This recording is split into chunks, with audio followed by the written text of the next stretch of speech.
Today's subject is Vivekananda centenary celebrations going on in all parts of the world and in our own country as well.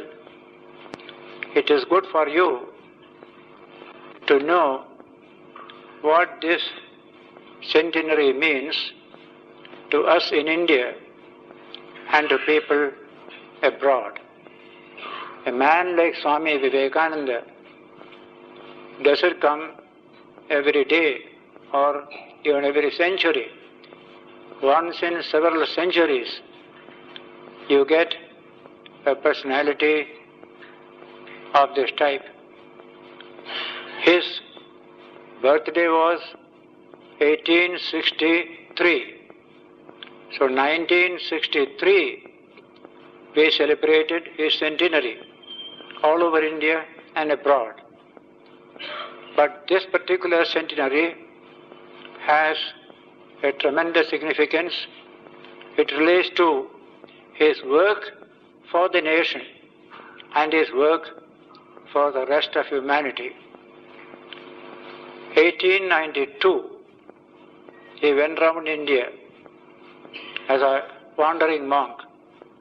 Just like any other wandering monk, he was also moving from village to village, town to town, meeting with people, staying with Hindus, Muslims, and Harijans, untouchables, and even princes.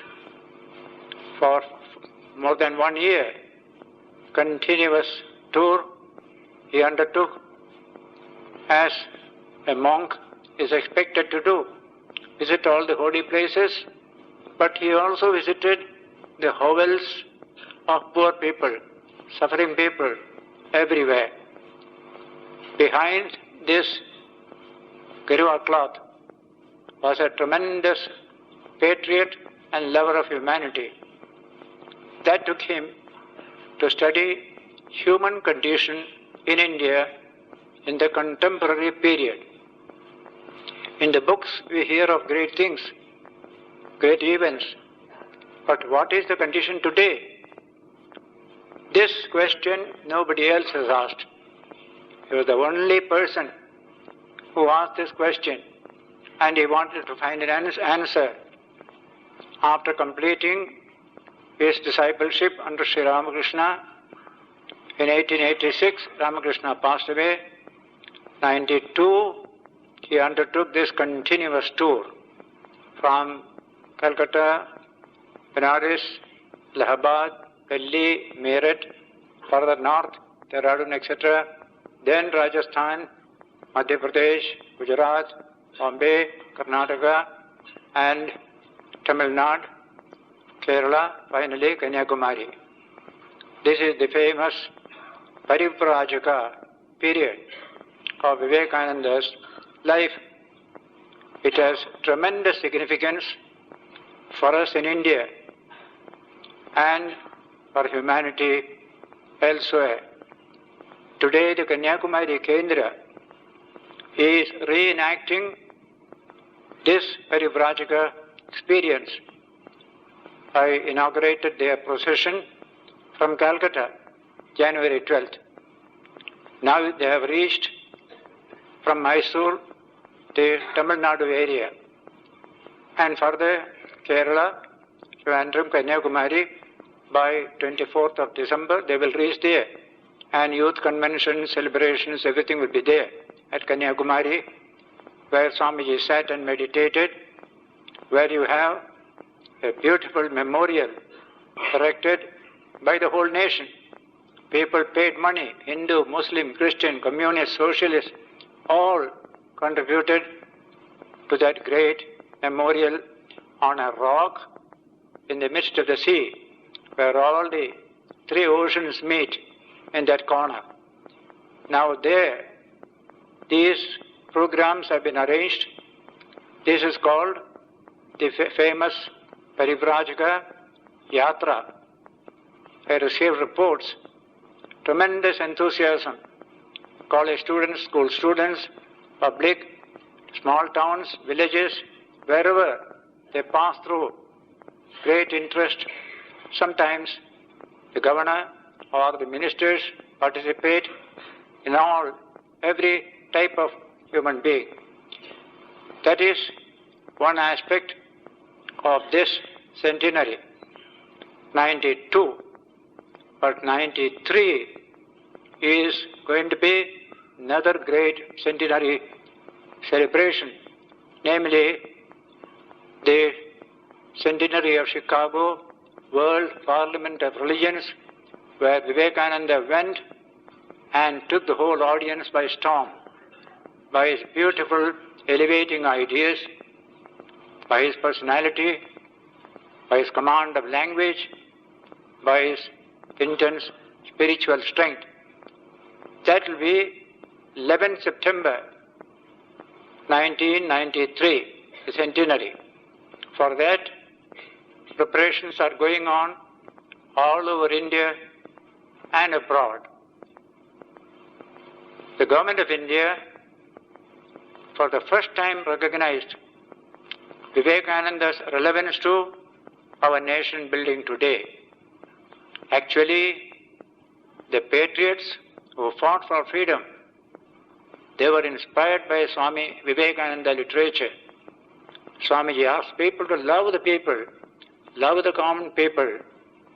Don't make distinction between one human being and another based on caste or creed or anything. Just look at the human being, love him, serve him. All these teachings are inspired. Batches of patriots, those who took part in our independence movement, many of them were inspired by Swamiji's literature. Men like Subhash Chandra Bose, even Sri Aurobindo, and later on Gandhiji, Jawaharlal Nehru, they have given their tribute to Swamiji in their writings. Gandhiji's tribute is beautiful. When he visited the Belur Mutt in January 1921, so many people gathered there. Though it was a private visit, people somehow came to know Gandhiji is coming there. A large number of people gathering down. Near Swami Vivekananda's room, Gandhiji stood, addressed them in Hindi by saying, I have not come here to preach non-cooperation or charkha. I have come to the great place where the great Vivekananda lived and left his body. I have studied his literature. After studying the literature of Vivekananda, my love for India became very much increased.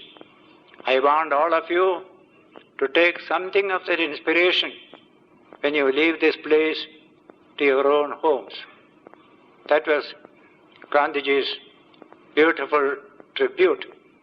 Later on, writing a small introduction to a book on education by Vivekananda, Gandhiji wrote, Vivekananda's words do not need introduction from anybody.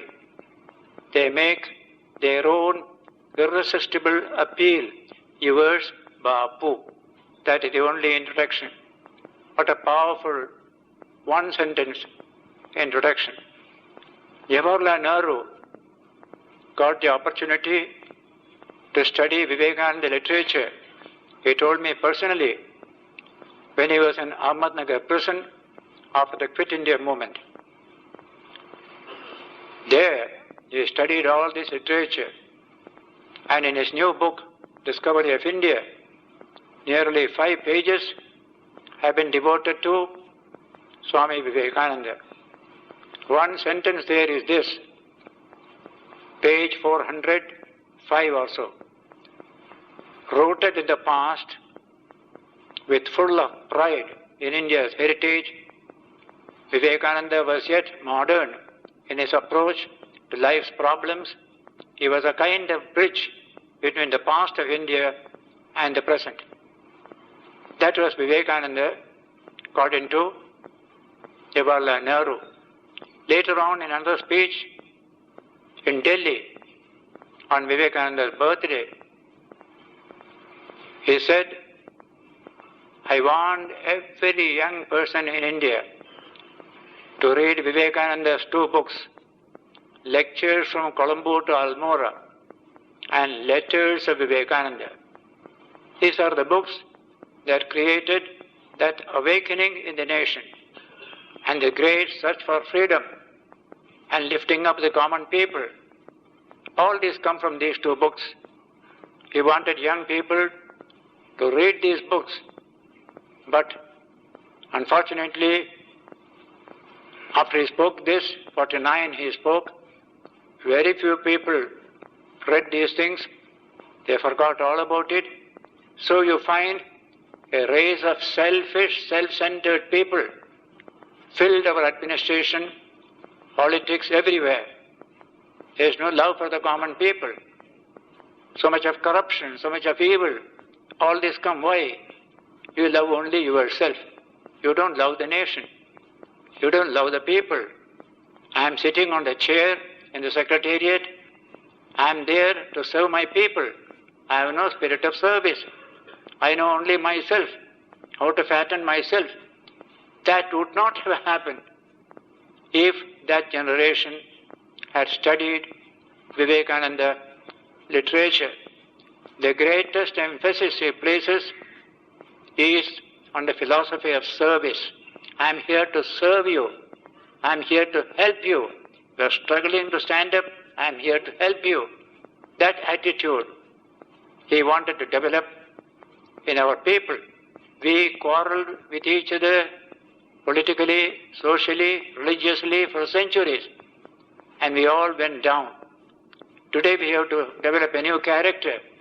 That is what you get in Vivekananda literature. And so this government of India realized only 1984, when Indira Gandhi, before she died, proclaimed Swamiji's birthday as Youth Day and Youth Week for the whole of India. And they inaugurated it, the Prime Minister himself, the second Prime Minister, and now every year it is being done. That was the first occasion when the government realized that here is a great teacher who has special relevance for our nation, for fulfilling our constitutional decisions and aspirations. Even now it is going on. But now, this 1993 Chicago Parliament, that centenary, government realized its importance, both for the nation and for international relations. And so they constituted a committee, a centenary committee in Delhi, with Minister Arjun Singh as chairman and number of members. You must have seen it in the TV, in the radio, in the paper, it came. For 1 year, they will be working hard on this question, how to celebrate that great occasion, Chicago Parliament of Religions centenary. 100 years ago, when this country was asleep, deep in imperial subjection, this young man arose, hardly 29, without any kind of help from the state, with only a few ordinary people helping. Swamiji went to America, attended the parliament. He was not a delegate. Unless you are sent by an association, you can't become a delegate. So when he reached Chicago, they told him, sorry, we cannot make you a delegate. Nobody has sent you. That was a great disappointment. Then Parliament was 2 months later, very costly life in Chicago, he had no money. So one lady was going to Boston to her home. He took Swamiji also with him. Be my guest in Boston. She is not very much interested in India or India's philosophy, but she found a curious looking man, she can present him to her visitors, some curio from India. That was her intention. But it turned out to be a tremendous blessing. Many visitors came to Swamiji in her house in Boston. One of them was the Harvard University professor of Greek, Dr. Wright. He spoke a few minutes with Swamiji, and he was so impressed. He straight away asked him, Swami, why don't you become a delegate to the Parliament of Religions in Chicago in September? This was sometime in July, August.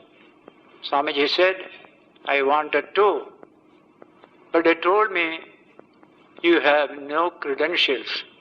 Nobody has sent you. You can't walk into a parliament like that. When he said this, Professor Wright made a remark. It is good for all our students to understand how a man of intellect and character can impress people in any part of the world. We have always upheld that idea. High knowledge and high character is universal in appeal. Swadeshe pujyate raja, vidwan sarvatra pujyate. That is the Sanskrit saying. A raja is honored only in his own state, but a vidwan, a scholar, is honored everywhere. He is dealing with knowledge. And here, along with knowledge, there is tremendous spiritual depth of realization. And so, this Wright, Professor John Wright, remarked, Swami, to ask you for your credentials is like asking the sun its right to shine, is the language he has used. Imagine, where is a Vivekananda coming from a slave country, far away in America? Here is a Harvard professor giving this wonderful tribute. To ask you for your credentials is like asking the sun its right to shine. He did not merely speak in words. He took pen and paper, wrote a letter to the Parliament Selection Committee in Chicago. In that letter comes one sentence. Here is a man more learned than all our learned professors put together. What a beautiful language. How could India impress America at that time? We are a fallen nation, so much of poverty, so much of ignorance. In that India, man rises, develops himself, get the blessing of his great master, Sri Ramakrishna, wanders all over India. The whole of India is in his heart at that time. He went on behalf of the people of India, without any association delegating him to this job. And he won the heart first of John Wright. With that letter, he went to Chicago and he got the status of a delegate to the Parliament. That was September 9 or 10, 1893. But very interesting, he had no place to go when he went to Chicago. The train reached late in the evening. Where to go? He doesn't know anything here. He had not enough money to pay big hotels.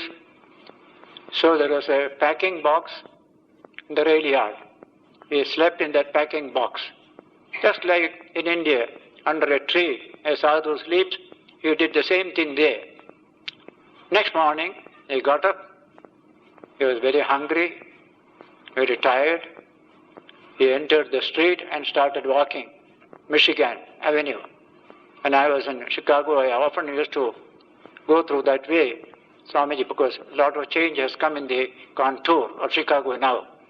Walked and walked. Then tired, sat down on the roadside, on the curbstone, just like this, under a tree. Nearby was a Christian church. And he told himself, well, I am in the country of Jesus Christ, followers. He will help me here. With that feeling, he sat quiet. Something happened at that time. Neighboring house, a lady was looking. Somebody in difficulty. I must go and help him. That feeling came to her. Mrs. Hales. Generally, Americans have that feeling to help anybody in trouble. That is their national character. Swamiji has praised it highly in his letters. She just walked across the road, said, "Young man, are you in some difficulty? Can I help you?" And Swamiji poured out his heart. "I have come to join the Parliament of Religions. I have just come from Boston. I have got the letter from John Wright. I don't know anything here. Come to my house." She took him home, gave him a bath, food, and drove him to the Parliament office and made him a delegate. This was the last day of his unknown nature. Till then nobody knows. But the next day, when the Parliament began, 11th September 1893, a huge audience, 6,000 or 7,000 people, the best from all parts of the world. Over 1,000 religious faiths were represented in that Parliament. And he has never addressed meetings except one lecture in Hyderabad in 93 February before going to America at the Secondary School. He was sitting there, you see in the photo. The opening session started. The President welcomed all the delegates and then called one by one to give a reply to the words of welcome, one by one. Whenever he asked Vivekananda, "Not now, later, not now, later," always delaying until afternoon 4 o'clock came. The meeting will end at 5. Now or never was a problem. So when he asked him, he got up from his seat, came to the podium, looked at the vast audience, and from the depth of his spiritual realization of the unity of humankind, he addressed the whole audience as sisters and brothers of America. As soon as he uttered these few words, the whole audience stood up, clapping for 2 minutes. Swamiji felt, "Have I done something wrong? What has happened?" Then after 2 minutes he realized he had entered into their hearts. Nobody ever spoke as sisters and brothers. They only in the formal way people addressed till then. He has his Advaitic vision, the vision of non-duality. We are all one. So to him, everybody is a brother or a sister. And that came from the heart, not from the mouth. Naturally, he attracted the attention of the audience. And then, for about 5 to 6 minutes, he spoke. And that speech is simply marvelous. I am proud to belong to a nation that has taught the world both tolerance and universal acceptance. Language he has used in that opening speech is simply marvelous. The English is beautiful, ideas are very lofty. The first days was this. Then the meeting ended. Next day, the newspapers were full of Vivekananda. A man unknown yesterday, from today, the whole world knows. Photos of Swamiji on the roadside, people going, saluting while going. All this happened. And at night, every house open to him. Every rich man's house also open to him. But he couldn't sleep at night. All this name and fame I am getting here. But what about my people? They are poor, they are suffering, they are hungry. What can I do for them? That was the one thought in his mind at the height of his own glory and name in Chicago. Then, up to 27 September, several sessions, he spoke again and again. And as the newspapers report, Vivekananda was undoubtedly the greatest figure in the Parliament of Religions. After hearing him, we consider how foolish it is to send missionaries to this learned nation. It is better they send missionaries to us than we to them. American paper, writing. Then writing also this: whenever a prosaic speaker goes on speaking, the audience get tired, they started moving out. The president immediately will stand up. Wait, Vivekananda will address a few minutes, then all the people will sit down. Always up to the last he will keep Swamiji. In this way, up to 27th, it went on. An address at the final session is a memorable address.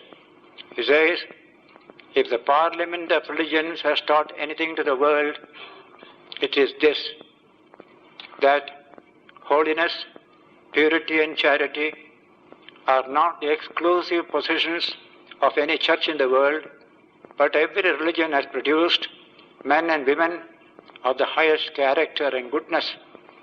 In the face of this evidence, if anyone were to say that his own religion will alone survive, all the rest will perish, I pity him from the bottom of my heart and point out to him that on the banner of every religion will soon be written, help and not fight, assimilation and not destruction, harmony and peace and not dissension. These are the last words of Swamiji in the Chicago Parliament.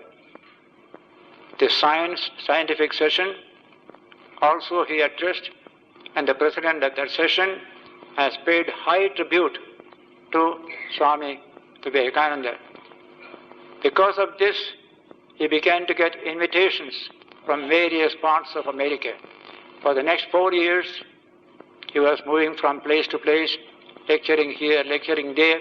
Wherever he goes, it is a sensation. In Detroit, it is a tremendous sensation. Even the governor of the state, Michigan, gave a party in the name of Vivekananda. So all this happened 1893 up to 1896. Completing all this great work, including a few months in England, some of the finest lectures which you get in the complete works were delivered in America and England. Jnana Yoga, Karma Yoga, Raja Yoga, Bhakti Yoga, these are all written in that part of the world. Swamiji, people began to write to him, you have been so long there, come back to our country, this country needs you, come. But he will say, wait, he will say, I am serving God in the form of human beings, whether it is in America or in India, what does it matter? But finally, he decided in December 96 to return to India. He landed at Colombo in January 1897. From Colombo, through Anuradhapura, Jaffna, then Ramnad in India, then Kumbhakonam, Madurai, then Madras, Calcutta, Almora, Khetri, Lahore. Through all these various towns, tremendous reception. No emperor, no conqueror has ever received that kind of reception. Thousands of people, especially young students, they will come, receive him, remove the horses, draw the carriage themselves, including the Raja of Ramnad. He also did the same thing to Swamiji. Now these are the lectures which you call lectures from Colombo to Almora. And what do these lectures contain? What he saw during his wanderings, the poverty, the suffering, the mutual oppression, all mutual exploitation, that is going on, this casteism, untouchability, all these things, these he highlighted. We have to solve this problem, raise humanity to the higher level. Our society is extremely moribund. We must make it dynamic, make it grow. There must be harmony between society, human beings and human beings, groups and groups. All these beautiful ideas are found in that wonderful book, Lectures from Colombo to Almora. I must have read it at least 25 times as a student, as well as a Brahmachari in the mission. English is wonderful, ideas are inspiring, everything positive, nothing negative. And the main work is to rouse this nation from the sleep of ages, centuries together. We were asleep as a nation. And in the first lecture in Ramnath comes opening para. I like it immensely because it is the prophetic utterance which we are now slowly realizing as a nation. Says, the longest night, he began his speech, the longest night seems to be passing away, the sorest trouble seems to be coming to an end at last, the saving corpse appears to be awakening India, this motherland of ours, from her deep, long sleep. Never is she going to sleep anymore. None can resist her anymore. No outward powers can hold her back anymore. For the infinite giant is rising to her feet. That is said in 1897, January 25th. Just imagine, 50 years before we got independence is the language. From there, through Madurai, Kumbakonam, then Madras. 9 days in Madras. 5 great lectures, which are the creators of the modern conscience in India. First lecture, my plan of campaign.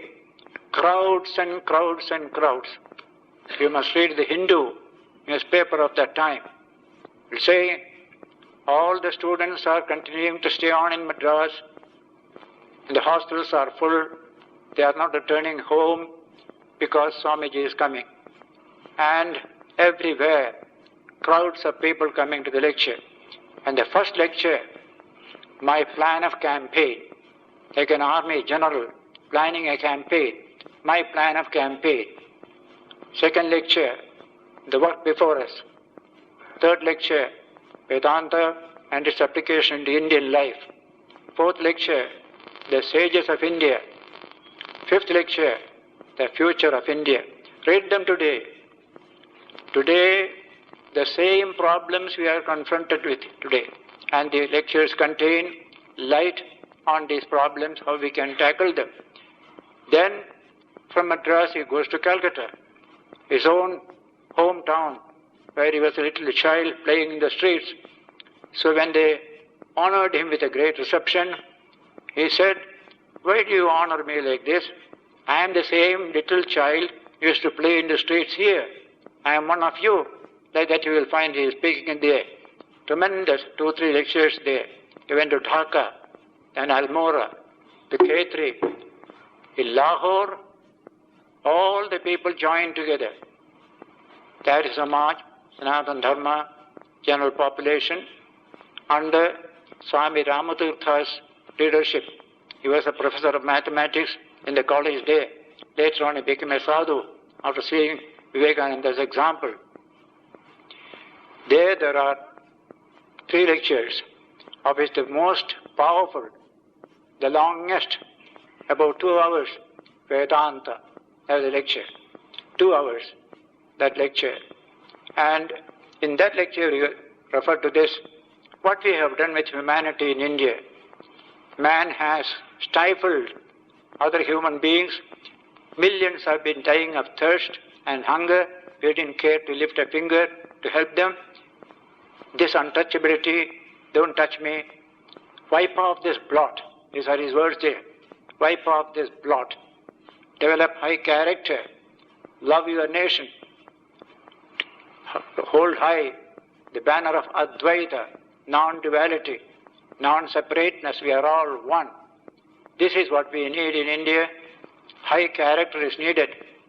He also, towards the end of that para, he said, be sincere, be perfectly sincere. Our insincerity in India is awful, he said at that time. How true even today. Our insincerity in India is awful. We say something, we feel something else. That's what we are. So all these lectures constitute a tremendous message of awakening for this giant of a nation. From Ramnath to Himalayas, what a long distance, what a huge country. Ramarola describes this, a Leviathan, huge Leviathan. Swamiji made him wake up from that sleep. And Ramarola's life of Vivekananda contains a beautiful imagery. Jesus was asked by his devotee Mary to come. His brother Lazarus has died. Please come. I am full of sorrow. Try to bring back this man back to life. So Lazarus' tomb, Jesus goes. And Jesus weeps. The Bible says there, Jesus wept before the dead body of Lazarus. And then, with hands outstretched, he said, Lazarus, come forth. Lazarus came out of the tomb as a living person. Romarola says, this has been represented in art by the great European artists. Swamiji did the same thing to India. India, asleep, wake up. India started waking up little by little. Political movements, various things started. Gandhiji's non-cooperation finally came, quit India, and then freedom. Now we are trying to use that freedom. Here we need Vivekananda much more. How to use this freedom? We have misused our freedom these few years and created more problems than what we had 40 years ago. It is now that Swamiji's ideas should enter into the hearts of people so that they develop high character, pride as a member of the nation, love for people of India, whatever be the caste and creed or social status, and ever ready to help each other. That kind of India must come out of India, whatever be the caste and creed or social status, and ever ready to help each other. That kind of India must come out, and that is what Swamiji will make it possible. Everything is positive, nothing negative in Swamiji's whole idea. Untouchability he denounces as nobody else has denounced. He went to Kerala and found terrible untouchability there, unapproachability there, invisibility also. There are people who cannot be seen. If you see them, you must go take a bath. That kind of thing he saw. He said, what is this? The whole of Kerala is a lunatic asylum. These are all madcaps here, Swamiji has said. Many Kerala people quote this today because that Kerala has changed completely. No untouchability. Untouchables have all come up economically, educationally, not only through Swamiji's ideas, but they produced a saint in Narayana Guru, who died in 1928. He started giving education to the people, economic opportunity, never hated the upper classes, he was honored by the upper classes also. That is Sri Narayana Guru. His work has done wonders in Kerala. Now, so Swamiji's work of building up India is before us. We have got freedom. We don't know how to use it. We are what you call cancelling our energies one against the other. So this is the time when his ideas must spread. Rightly, therefore, Narasimha Rao, when he was education minister, he did something. He changed the name of education into Human Resource Development Ministry. Human Resource Development Ministry. This he told in a public meeting in Coimbatore, it is there in a booklet here, that when I made this change, what was behind my mind was Vivekananda's idea of education. He called it man-making education, not lawyer-making, doctor-making, engineer-making, nurse-making education, but man-making education. Where are human beings in India? There are plenty of lawyers and doctors, all this we have, but where are the human beings? Where is that human heart? Where is that love for the common people? He called it man-making education. That is converted into Ministry of Human Resource Development. That was the first. Now he is the Prime Minister. He has appointed this committee with Arjun Singh as the chairman, and Arjun Singh said, I will sincerely devote the year for this work to spread the ideas which Swamiji has given. Similarly, our own mission has many programs for the good of the people. Youth conventions, teachers conventions. We have called for a teachers convention here, 500 or 600 teachers.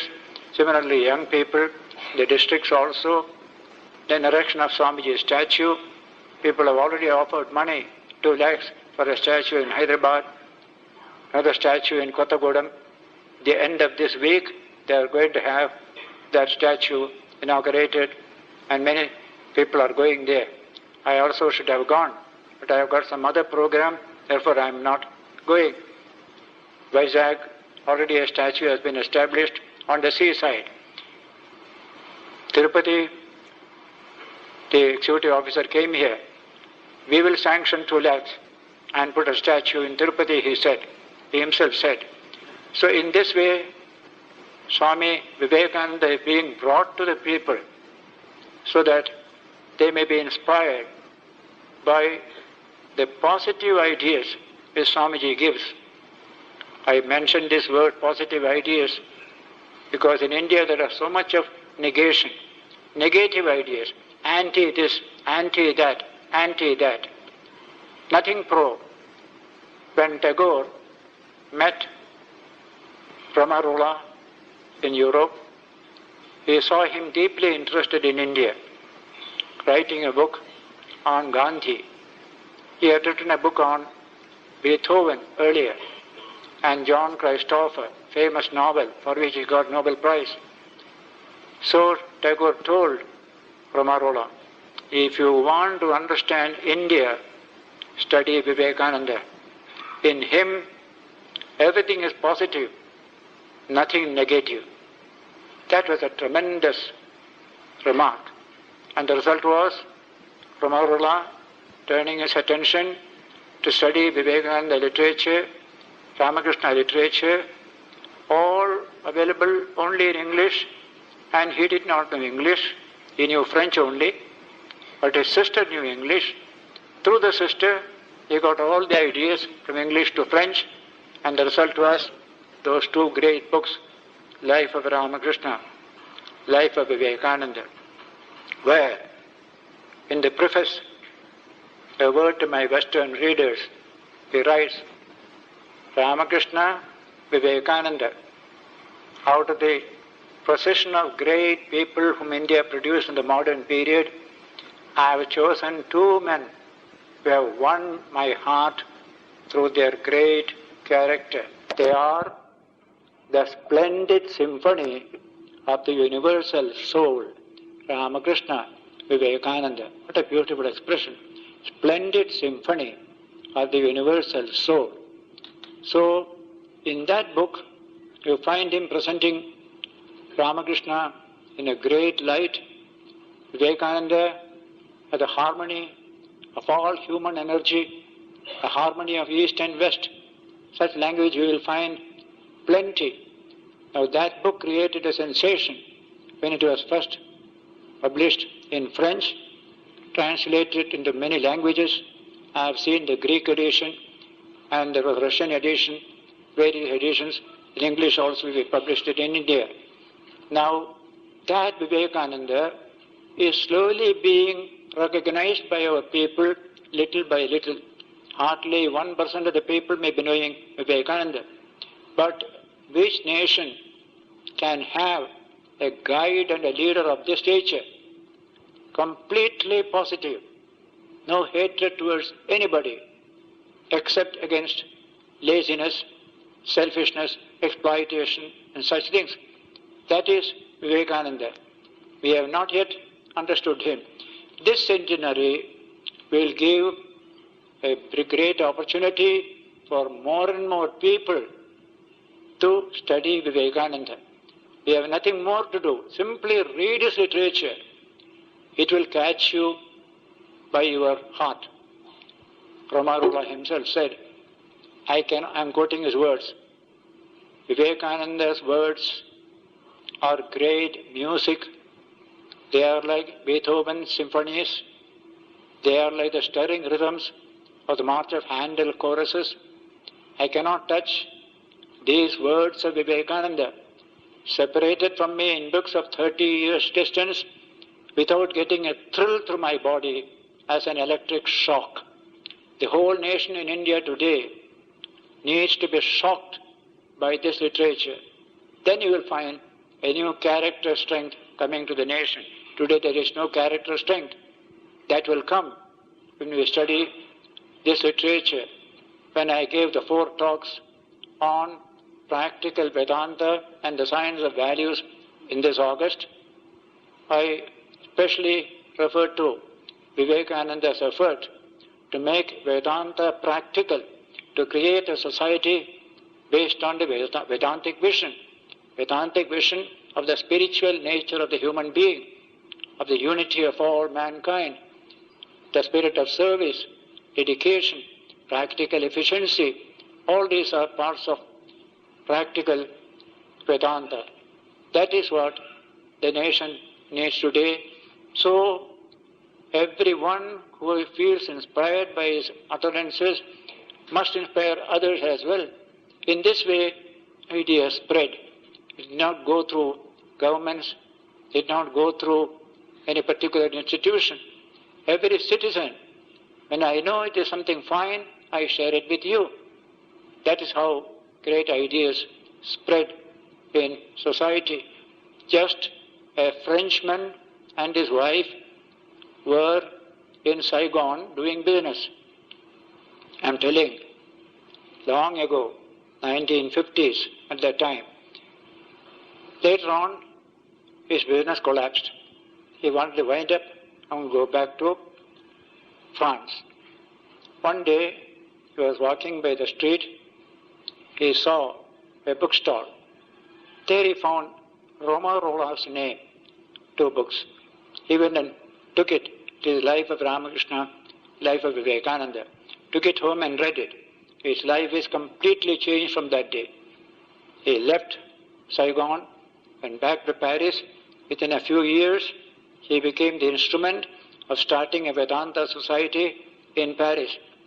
Mr. Sultan and Madame Sultan, these are the 2 people. How their life was completely changed far away in Saigon. So thousands are waiting for this transformation to come to the touch of a great teacher. That teacher is available here, but we don't know its value. We in India do not know the value of our great people. Outsiders come and tell us, these are great people, why you don't learn these things? Ramakrishna has criticized our people. Why don't you not invoke Vivekananda more and more? Such a great soul is a nation builder and all that. But now this centenary gives us a good opportunity to spread this message everywhere. In Andhra Pradesh, in every district, we want to have meetings, sale of books, as well as youth conventions. Young people must get this message so that when they come to power later on in various departments of life, they won't be what they are today. They will have a concern for the nation, a love for the nation. Today there is no love for the nation at all. Tomorrow there may be a flood, hundreds may be dying. At that very moment, the bus, transport department people make a strike, because they must strike when it can hurt. That is what their intentions are today. That will never happen in the future if you have studied Vivekananda. That character, that big heart, that humanistic impulse, he will inject into every reader of his great literature. This is the program here. In America, more than 3 groups of people are organizing this September 1993 Chicago Parliament Centenary. One group has asked for books from India. I was surprised to find this book, Lectures from Colombo to Almora, then Chicago Parliament Addresses. Like that, 6 books, 10,000 copies each have gone from India to America at the request of that one single group. Many others are also doing similarly. A Vedantic convention of all Europe is going to be held in Europe within the next few months. So everywhere there is an awakening that a world unity coming through this great philosophy of Vedanta. We spoke of the fundamental unity of all existence. Nowhere else you will find this teaching as in the Upanishads, which we studied here, that oneness of existence, same Atman in every being. That teaching is what is going to inspire people in the coming centuries. So we have our problems here, very, very serious problems are here, but no problem that cannot be solved by the human being if he or she can summon up the energies hidden within each one of us. Infinite energy is hidden in every human being. That is the first sentence in Vedanta. Anantha Shakti tumhare andar hai. That is the language of Vedanta. Bring it out, manifest it. Education helps you to manifest some energy. Then religion helps you to manifest your heart, spirit of compassion, love, etc. We have intellect in India, we don't have the heart, and that is dangerous. To have intellect without the heart will make you an exploiter. You can never be able to be a friend of humanity. Swamiji wants you to develop intellect and heart side by side and capacity for practical work. These 3 must go together. That's the Gita teaching. And the best book of practical Vedanta, according to Swamiji, is Bhagavad Gita, universal in scope. Wherever human beings are, how to make them manifest their infinite possibilities within. That is the Gita teaching. And so, this is Vivekananda Centenary 1, going on now, Pariprajaka Centenary. Then, next year, Chicago Centenary. 97, there is the Colombo to Almora Lecture Centenary. Madras itself is preparing a big way to celebrate it, because in Madras he gave the best of his lectures. And Madras people made possible Swamiji's travel to America. Young people of Madras. Many letters are written to Madras people from America. So Madras is going to have that occasion well celebrated. 1997 is the centenary of the starting of the Ramakrishna Mission as well. That also is an important occasion. 1 century mission is working, all for this purpose, to help people to stand on their feet and develop their own manhood and womanhood. Swamiji gave this brief message to all. Be and make shall be our motto. Be men yourself, help others to be men. That is what Swamiji said. And so, for the next 10 years, they call it the 10-year period of various centenaries will be coming. 1902, he gave up his body. Up to that, 92 to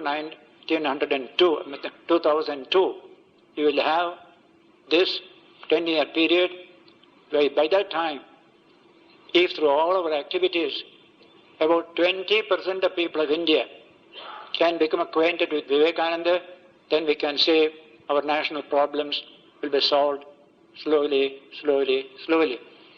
That must be our resolve. So, today I just mentioned this. We have various programs. It will be known to you later on when actual things have been printed and developed. Other parts of India, they are having their programs in a big way, and afterwards we shall have also a parliament of religions, as big as we can make it. The Chicago one was extraordinarily big, covering the whole world, but we may make it probably a little lesser. That is being planned just now, whether it is in Calcutta or somewhere, to organize Swamiji's centenary of birth, 63, we had a parliament of religions. People had come from foreign countries also at that time. This time also it may come. So all these possibilities are there. I just communicate this to you in today's lecture. Alasinga Perumal was a youth in Madras who helped Swamiji's departure to America in a big way. And many of his letters from America or even Japan were written to Alasinga. These letters are very inspiring. I wish to record here one or two of these letters. One written from Yokohama, Japan, 10th July 1893. In this connection, I must mention that thousands of youths in India were inspired by these letters to dedicate their life for the freedom of the nation. And so, these letters still remain a source of inspiration for our people to convert our freedom into the freedom for all people in India, not for a few of the high-class people. Here is a letter, 10th July 1893. He left Bombay on 31st May 1893 and reached Japan, and finally, traveling through Japan, he took ship at Yokohama to Vancouver in Canada. So, on that day, 10th July, he wrote this book, this letter. From Bombay, we reached Colombo, he says. Then went to Penang. Then from there to Japan, to China. China crossed over to Hong Kong and then Canton, etc. Then later on reached Japan. So from there he writes, seeing all this, come, be men, he says. What is India today? He is telling in his time, that is under the British rule, in the end of the 19th century. I cannot write what I have in my mind about the Japanese in one short letter. Only I want that numbers of our young men should pay a visit to Japan every year. To the Japanese, India is still the dreamland of everything high and good. And you, what are you? Talking twaddle all your lives? Vain talkers, what are you? Come, see these people, and then go and hide your faces in shame. A race of dotards, you lose your caste if you come out. sitting down these hundreds of years with an ever-increasing load of crystallized superstition on your heads, for hundreds of years spending all your energy upon discussing the touchableness or untouchableness of this food or that, with all humanity crushed out of you by the continuous social tyranny of ages. What are you? And what are you doing now? Promenading the seashores with books in your hand, repeating undigested stray bits of European brainwork, and the whole soul bent upon getting a 30 rupees clerkship, or at best becoming a lawyer, the height of young India's ambition, and every student with a whole brood of hungry children cackling at his heels and asking for bread. Is there not water enough in the sea to drown you? Books, gowns, university diplomas, and all? Come, be men. Kick out the priests who are always against progress, because they would never mend. Their hearts would never become big. They are the offspring of centuries of superstition and tyranny. Root out priestcraft first. Come, be men. Come out of your narrow holes and have a look abroad. See how nations are on the march. Do you love man? Do you love your country? Then come, let us struggle for higher and better things. Look not back. No, not even if you see the dearest and nearest cry. Look not back, but forward. India wants the sacrifice of at least 1,000 of our young men. Men, mind you, not brutes. The English government has been the instrument brought over here by the Lord to break down your crystallized superstition. And Madras supplied the first men who helped in giving the English a footing.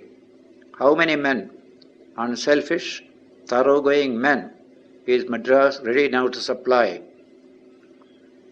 To struggle unto life and death, to bring about a new state of things, namely sympathy for the poor and bread to their hungry mouths, enlightenment to the people at large, and struggle unto death to make men of them who have been reduced, who have been brought to the level of people by the tyranny of your forefathers.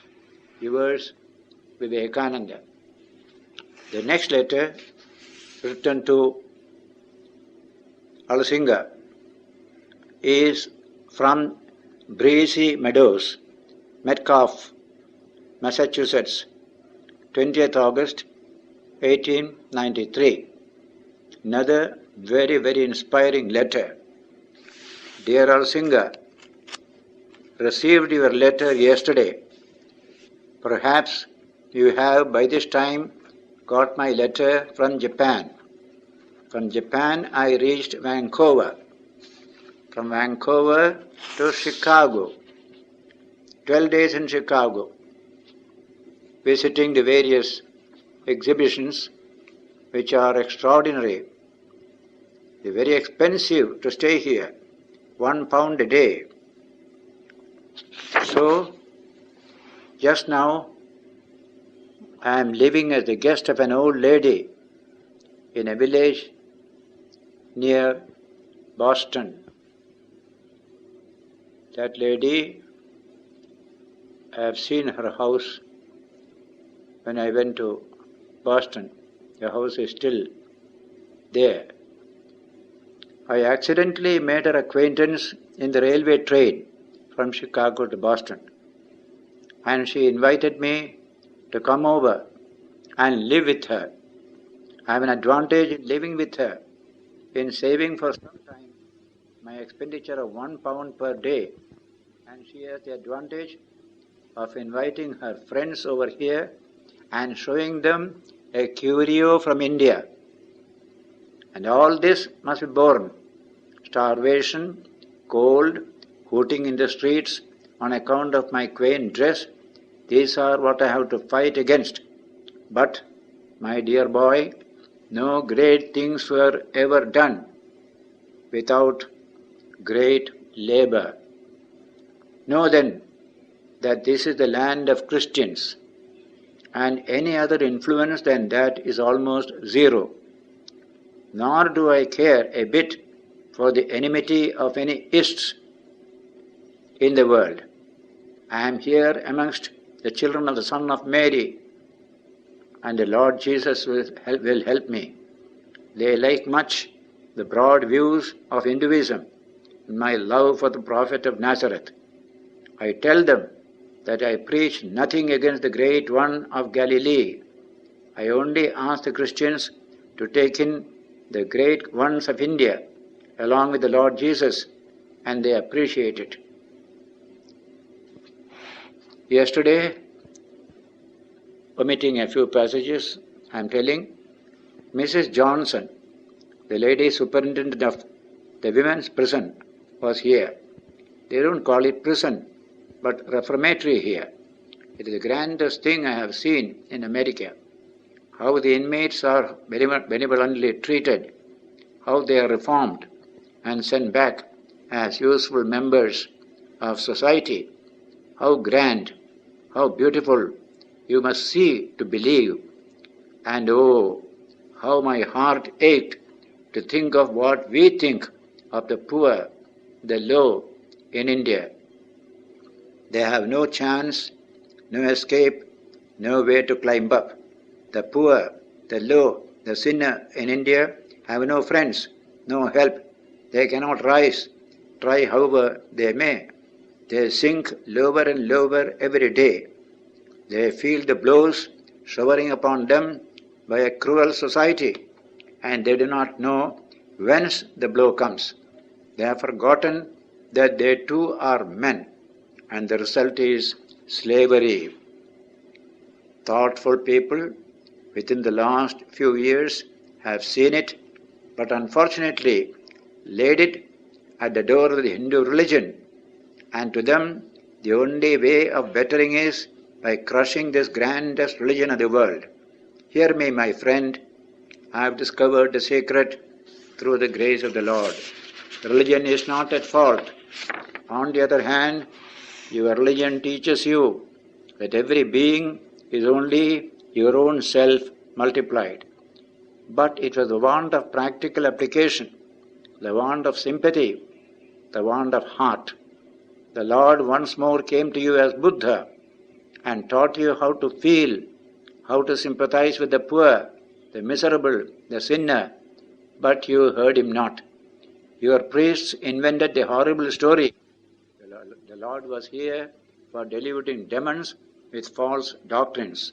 True, indeed, but we are the demons, not those that believed. And just as the Jews denied the Lord Jesus and are since that day wandering over the world as homeless beggars, tyrannized over by everybody, so you are born slaves to any nation that thinks it worthwhile to rule over you. Ah, tyrants, you do not know that the obverse is tyranny and the reverse slavery. The slave and the tyrant are synonymous. Balaji and JG may remember one evening at Pondicherry, we were discussing the matter of sea voyage with a Pandit, and I shall always remember his brutal gestures and his kadapina, never. They do not know that India is a very small part of the world, and the whole world looks down up with contempt upon the 300 millions of earthworms crawling upon the fair soil of India and trying to oppress each other. This state of things must be removed, not by destroying religion, but by following the great teachings of the Hindu faith and joining with it the wonderful sympathy of that logical development of Hinduism, namely Buddhism. 100,000 men and women, fired with the zeal of holiness, fortified with eternal faith in the Lord, and nerved to lion's courage by their sympathy for the poor and the fallen and the downtrodden, will go over the length and breadth of the land, preaching the gospel of salvation, the gospel of help, the gospel of social raising up, the gospel of equality. No religion on earth preaches the dignity of humanity in such a lofty strain as Hinduism, and no religion on earth treads upon the necks of the poor and the low in such a fashion as Hinduism. The Lord has shown me that religion is not at fault, but it is the Pharisees and Sadducees in Hinduism, hypocrites who invent all sorts of engines of tyranny in the shape of doctrines of Paramarthika and Vyavaharika, absolute and relative truth. Despair not. Remember, the Lord says in the Gita, to work you have the right, but not the result. Gird up my loins, gird up your loins, my boy. I am called by the Lord for this. I have been dragged through a whole life full of crosses and tortures. I have seen the nearest and dearest die, almost of starvation. I have been ridiculed, distrusted, and have suffered for my sympathy for the very men who scoff and scorn. Well, my boy, this is the school of misery, which is also the school for great souls and prophets for the cultivation of sympathy, of patience, and above all, of an indomitable iron will which quakes not, even if the universe be pulverized at our feet. I pity them. It is not their fault. They are children, yea, veritable children, though they be great and high in society. Their eyes see nothing beyond their little horizon of a few yards, the routine work, eating, drinking, earning, and begetting, following each other in mathematical precision. They know nothing beyond. Happy little souls. Their sleep is never disturbed. Their nice little brown studies of lives never rudely shocked by the veil of woe, of misery, of degradation and poverty that has filled the Indian atmosphere, the result of centuries of oppression. They little dream of the ages of tyranny, mental, moral, and physical, that has reduced the image of God to a mere beast of burden, the emblem of the Divine Mother to a slave to bear children, and life itself a curse. But there are others who see, feel, and shed tears of blood in their hearts, who think that there is a remedy for it, and who are ready to apply this remedy at any cost, even to the giving up of life. And of such is the kingdom of heaven. Is it not then natural, my friends, that they have no time to look down from their heights to the vagaries of these contemptible little insects, ready every moment to spit their little venoms? Trust not to the so-called rich. They are more dead than alive. The hope lies in you, in the meek, the lowly, but the faithful. Have faith in the Lord. No policy. It is nothing. Feel for the miserable and look up for help. It shall come. I have travelled 12 years with this load in my heart and this idea in my head. I have gone from door to door of the so-called rich and great. With a bleeding heart, I have crossed half the world to this strange land, seeking for help. The Lord is great. I know He will help me. I may perish of cold or hunger in this land, but I bequeath to you, young men, this sympathy, this struggle for the poor, the ignorant, the oppressed. Go now, this minute, to the temple of Parthasarathi in Triplicane, and before him who has friend the poor and lowly cowherds of Gokul, who never shrank to embrace the pariah Guhak, who accepted the invitation of a prostitute in preference to that of the nobles and saved her in his incarnation as Buddha. Yea, down on your faces before him and make a great sacrifice. the sacrifice of a whole life for them, for whom he comes from time to time, whom he loves above all, the poor, the lowly, the oppressed. Vow then to devote your whole lives to the cause of the redemption of these 300 millions going down and down every day. It is not the work of a day, and the path is full of the most deadly thorns. But Parthasarathi is ready to be our Sarathi. We know that, and in his name and with eternal faith in him, set fire to the mountain of